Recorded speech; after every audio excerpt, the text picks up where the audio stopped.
Hey, everybody, it's Mary from Nuts and Berries. It's time to start paying attention to a couple of things. Did you know that Georgia legislative session is going on right now? And our representatives are reviewing many proposed bills that specifically impact you.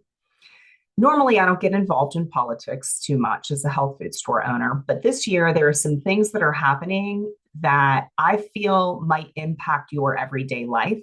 And I want to let you know about them before they happen so you can take action. As you might remember, in 2024, on the final day of the session, a bill was passed after everyone went home late at night, outlining your access to THCA flower. Well, the representatives are at it again, and now they want to ban many of the products you love, most notably THC drinks. It's time to start paying attention. So, what's going on with these bills? I'm going to share my screen with you and give you access to a bunch of different resources that can help you get educated. And then I'm going to outline the steps that you can take as a resident of Georgia to help keep access to the products that you love. So there are two specific bills, but the first one I'm going to share my screen with you and take you into is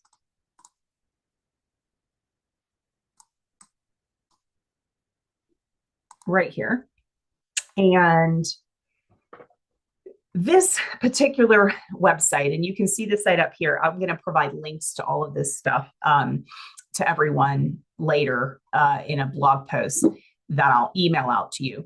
But this was put together by Aviva, who most of you know from many of the events we've put on. She's a beautiful voice and a wonderful personality, but she's also a hemp advocate who is very knowledgeable about how the government works. And so she helped put together this particular website tracker for what's going on in session this year. And so the two bills that we're going to pay attention to are SB 33 and SB 254. So we're going to start talking about SB 33 because while SB 254 is the one we really need to make not happen, SB 33 does have some additional restrictions to the hemp industry. And so I'm going to take you over to the Georgia General Assembly site. And again, you can get the website here, but I'll also put links for this into the blog post. So if you kind of look down here, you can see the history of what's happened. It was read into committee, whatever that is, right? And then it was passed by substitute. So that's the thing we have to start paying attention to, folks. There was a bill that was read into the Senate, into this particular group of people, which it was in the Regulated Industry and Utilities Committee. And that's a group of people right here, these sponsors. And there's a group of people, if you click through on the Regulated Industries and Utilities, and you can see who all is on that committee. You can see what the committee is about and all of the different bills that is assigned to this committee. But for SB 33, specifically, what it is doing is providing limits on total THC concentration. It's actually redefining THC as intoxicating cannabinoids. So it lists under that Delta 8, Delta 10, Delta 9, a bunch of different versions of THC that create an intoxicating effect that this group of people who wrote the bill seem to have decided that's what is included. It did not, you should note, include THCA in the intoxicating cannabinoids. And that's the gist of this. There's a bunch of other things. And if you want to read the bill, I suggest going to the current version right here. And you can see it talks about amending the Georgia Hemp Farming Act. And then it comes down here and it talks about a bunch of definitions. So it defines different words. This is important. And then kind of coming down here, you can see this area right here, this outline. This is new. Intoxicating cannabinoids means THC and any isomers, derivatives, salts of isomers, analogs, halogen analogs, homologs of THC, including but not limited to Delta 8, Delta 9, Delta 10, Delta 11, THC, and HHC. So basically what this is they're trying to get rid of synthetic cannabinoids. So they're going to group all of those into one key term. And then when you come down a little bit lower, you're going to see that they'll talk about a lot of things that were passed in last year's bill, but they'll come down here and they'll say total concentration of intoxicating cannabinoids means the concentrated of all THC and other intoxicating cannabinoids within a sample. And so basically what they're going to say is that you can't have more than 0.3% total of these total intoxicating cannabinoids. Essentially what this is going to do for us at Nuts and Berries is it's going to take away your favorite products. It's going to take away Lights Out. It's going to take away Hello Mellow. It's going to take away Sky High. It's going to take away vapes, and it's going to take away your Delta 8 tinctures, because all of that's going to have to be below a total of 12 milligrams in a gummy. 10 milligrams if they specifically list out milligrams. And so that's really going to reduce the potency of some of the Delta 8 products, which would just essentially make them not worth your money. Now, that's the gist of this bill. There's a whole lot else in here, and you can go through and read all of it, but they're redefining these things. But this is not the big one that I need you to pay attention to. While I do say we need to write and say we do not want SB 33 to pass, I specifically want us to talk about SB 254. This is the one that Bill Cowsert sponsored, but then after everybody went home, the advocates, the people that were testifying, a different member went in and substituted in information outlining THC drinks. Now, we know last year they put a cap on THC drinks, saying you could only have 10 milligrams in a 12-ounce container. Now they're coming back and saying no THC drinks at all. Last year, 10 milligrams was okay. This year, nothing is okay. Now, there's a ton of media about this, and there are some people that have been quoted comparing a 10 milligram THC drink with 4 alcoholic drinks, which is totally incorrect and not based on any fact at all. So I believe that there needs to be a ton more research if we're going to continue down this how many milligrams is the right number of milligrams approach. These people are just arbitrarily picking these numbers, and they are being influenced by other groups. And so we can go through and read all of this, but if you go very quickly in here, again, we're talking about Delta 8 not being a separate cannabinoid and being included in the total THC concentration. And then as you kind of come down here, you'll see right here where it says no consumable hemp product shall be sold or otherwise distributed in this state if such a product constitutes or is a component of a food product. This means you can't have any chocolate bars, you can't have honey, you could only have gummies, or a drink or beverage that contains alcohol or contains THC. So this is eliminating all THC, hemp-derived THC drinks. Now, folks, this is not good, right? And so why is this happening is the question that we need to be asking. And it's happening for a bunch of different reasons. Much of it is motivated by outside influence from the medical cannabis industry, trying to control the profit from the plant by creating a monopoly, getting rid of the hemp folks, taking it away from the hemp. The government is essentially reducing our access and limiting our freedom of choice to use plant medicine. But most of all, the government folks are completely uneducated. They are not familiar with the endocannabinoid system. They do not understand that our body has a balancing system that works beautifully with this particular plant and the chemicals within this plant. And I implore all of us to continue to talk to our representatives about the endocannabinoid system because it is a real thing. It does exist. And they continue to act like we are a bunch of children as adults. They did put a 21, you have to be 21 or older in order to purchase the products. And so it should be regulated just like alcohol, and let adults make their own choices.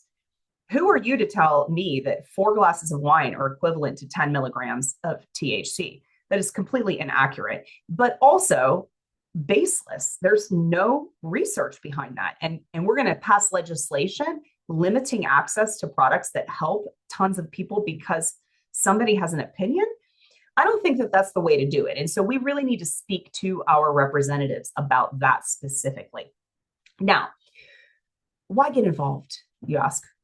Why get involved? Well, my ask of you today isn't just about calling and emailing about these hemp bills, although I do want you to do that. This is a call to action for every person who values the freedom to choose their health on their terms. Our senators and representatives are not listening to us.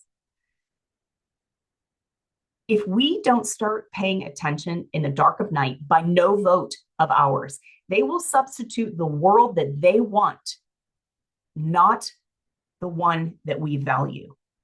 And this is happening now, folks. This is not a conspiracy theory. I'm not making this up. They have substituted in a bill to ban your THC drinks. It is time to start paying attention to what is happening in our local and state governments. So here is what you can do. I'm going to share my screen and I'm going to walk you through the simple steps. So the very first thing that we're going to do is we're going to go on over here to My Voter Page. And so this is a website put on by the state of Georgia. You basically enter in your first initial, your last name, you pick the county that you live in and your date of birth, and then you hit submit. And I'm going to show you what comes up when I enter my information in here. Whoop, I got to do it again. I live in DeKalb County, which is where Nuts and Berries is located. And it's going to pull up all my information here, right? So it's going to show me my address, where I live. It's going to show me where I vote. It's going to show me my voting history, not who I voted for, but my voting history.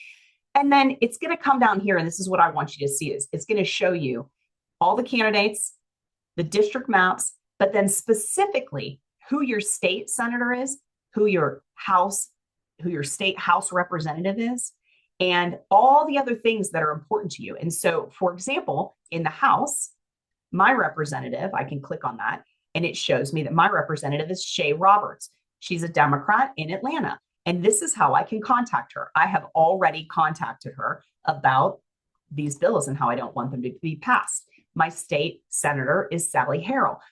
I have already also contacted her. So you need to go in for your specific information and click on it. And then I'm going to have you go to a website that is, I'm going to get this screen thing to go away over here, the U.S. Hemp Roundtable. So these folks are great. They help to kind of organize all of the things that we need to do in terms of legislation. And on this site, there's a help oppose the ban on hemp products in Georgia. So take action. What I need you to do is go to this site. Again, I'm going to provide you with all of these links. Click on it, and then come in here and put your information in and your email in, put your phone number, your address in. You don't have to opt into any of these things.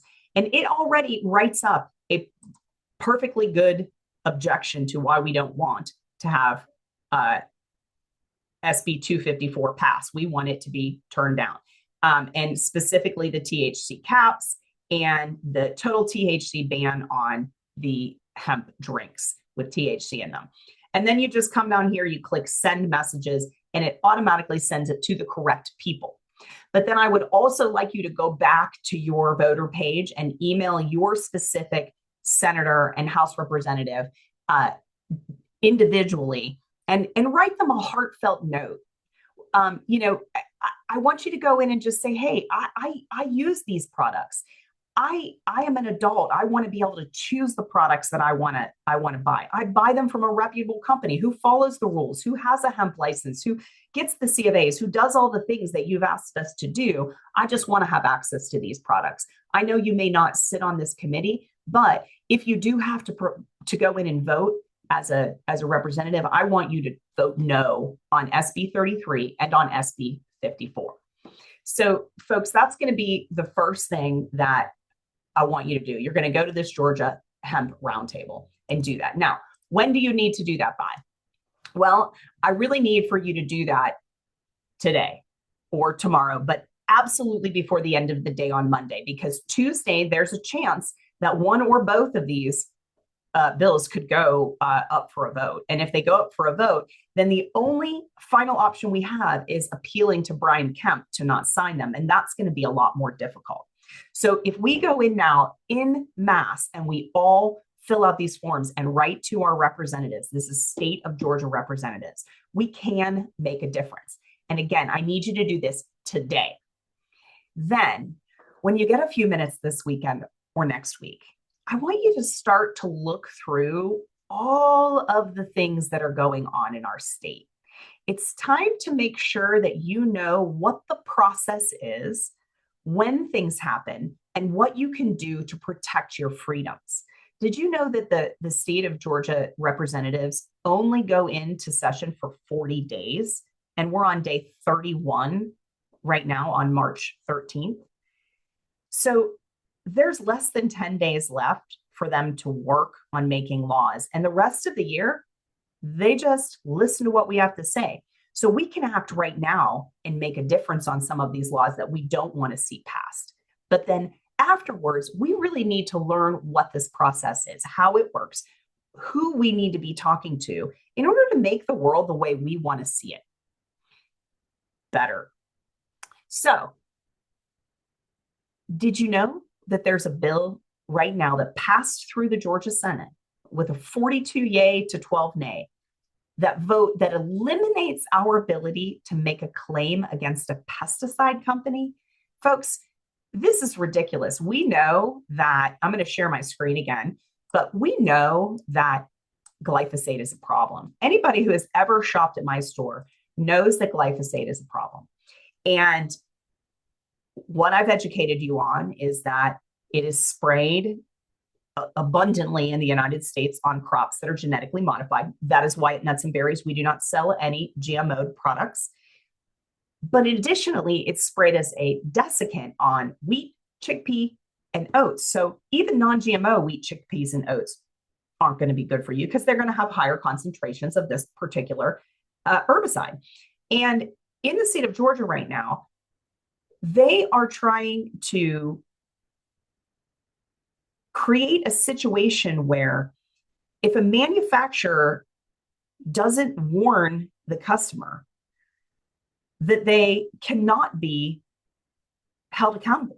So under the law right now, if you can read over here at this Protect Georgia site, and there's a bunch of different things over here, but let's just look at the toxic loophole, right? Under the liability laws, a failure to warn claim can be made if a manufacturer doesn't properly inform consumers about potential dangers. Now, if we go in and we listen to the live session from yesterday, Wednesday, the 12th, and you listen to what the people that are our representatives are saying about glyphosate, that it is not dangerous. And they have a stack of paperwork. It is ridiculous. We know that the bacteria in our gut have the same pathway that plants do. That's how Roundup works. Glyphosate's the active ingredient in Roundup. That's how it works. And the bacteria in our gut have those same pathways. And we know that when we are exposed to these harmful chemicals, that we have a health impact, a detriment to our health, which is why we avoid GMO products, which is why we avoid non-organic wheat, chickpeas, and oats.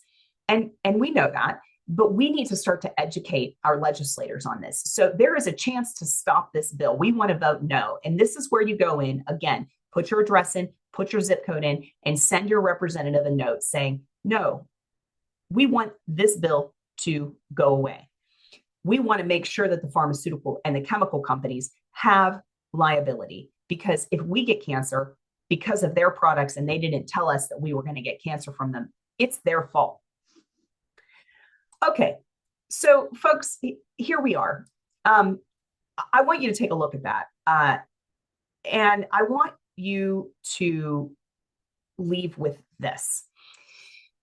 It has become our responsibility to start standing up for ourselves, because no one is coming to save us. Together, we can work to make true health possible for ourselves and for our community. I believe there is hope, and all you need to do is join me. I hope you'll do it.